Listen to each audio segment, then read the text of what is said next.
In the past few days, conversations that have come out of Cal Recycle, one branch chief leads us to be aware that Cal Recycle's been working on some proposals to go into legislation, and that probably means another budget bill.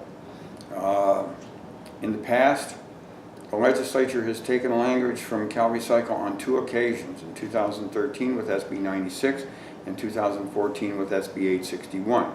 Remember, this came from ineffective management. These people do not relate to the industry, do not talk to the industry, do not understand the industry. They are simply out to abuse the industry. My opinion, okay? Their mission statement says that they believe in transparency. Well, if they believe in transparency, why don't they put out what they're talking about, what they're thinking about, and what they're looking to propose and incorporate into new legislation?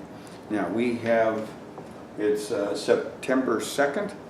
The session is going to be over at 15th.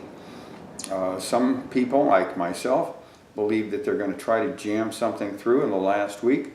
We got to be on the watch out for this, on the lookout for it, and make sure it doesn't happen. We do that by informing our representatives.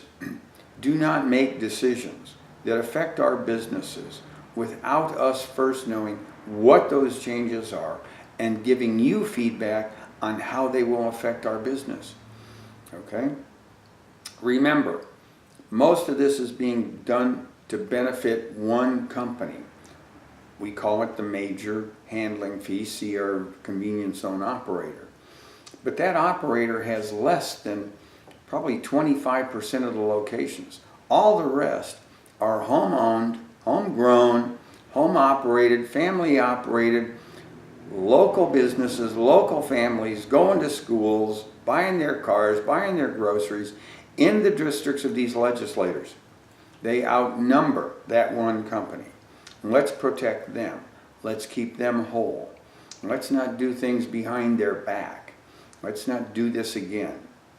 Let's talk about one situation with Cal Recycle. Today I have my glass shirt on, okay? Use me, dump me, crush me, melt me, use me again.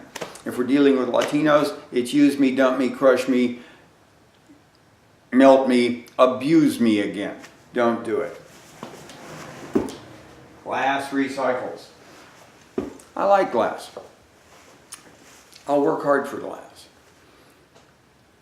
In SB 96, Cal Recycle eliminated the commingled rates. In doing so, they hurt glass. Glass was benefiting by buybacks, getting clean glass, color sorted glass through the buybacks, and increased volumes due to receiving liquor and wine bottles. Hospitality industry, very important service. Provide them the recycling for all this material. Otherwise they have to pay to dispose of it. Nobody wants it to go into landfills. What do we got? We got a goal of 75% recycling reduction. Should be reduction. Everybody wants to treat it as recycling. Be careful with the difference in the definitions. Okay, so what did they do?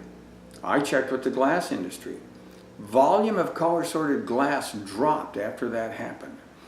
Industry needed color sorted glass. I think this may have been an indicator to Owens, Illinois, Owens Brockway, because it was after that they closed down the Oakland plant. We can't afford getting rid of glass capacity and jobs in California. And these were good union paying jobs. I remember unions coming to support actions in this program in the past. So that was one thing. Cal Recycle didn't understand what they were doing, what the effect was, didn't care, thought they'd save $7 or $8 million a year and put everybody into a situation where their costs increased, their problems increased, their headaches increased, their work increased, and they didn't give a damn. Okay? $7 or $8 million. People all across this state were affected. Then they imposed load limits. which were totally unnecessary. They didn't even know why the load limits were at where they were at. So it just shows, don't listen to CalRecycle on making changes, making recommendations. I'll go into some of their other changes after this. But right now, we're going to keep this simple, short. We don't want a budget bill. We don't want a last-minute fix, which is going to hurt the majority of the participants in this program, not help them. Let's wait until next year.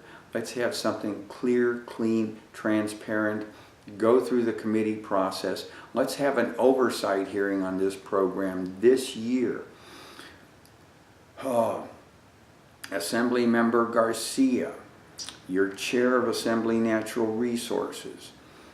The Speaker just put out a document, about 68 pages, addressing the importance of oversight.